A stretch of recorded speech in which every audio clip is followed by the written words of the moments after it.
సీతక్క నక్సలైట్ నేపథ్యం అన్నమాట నిజం. కానీ నక్సలైట్లు సరెండర్ అయిపోయి జనజీవన స్రవంతిలో కచ్చాక వారు ఏ రాజకీయాల్లో చేరుతూ ఉంటారు.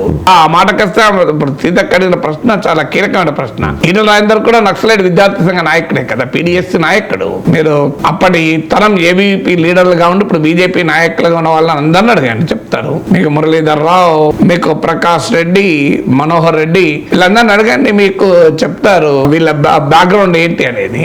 అందువల్ల ఇలా పూర్వాశ్రమంలో ఏ రకమైన రాజకీయ భావాలు ఉన్నారు అనేది తర్వాత వాళ్ళు ఇప్పుడు ఒక పార్టీలో ఉన్నప్పుడు ఆ పార్టీ కమిట్ అయి ఉన్నారా లేదా అనే పాయింట్. ఇప్పుడు ఈటల రాజేందర్ నక్సలైట్ అనగలమా?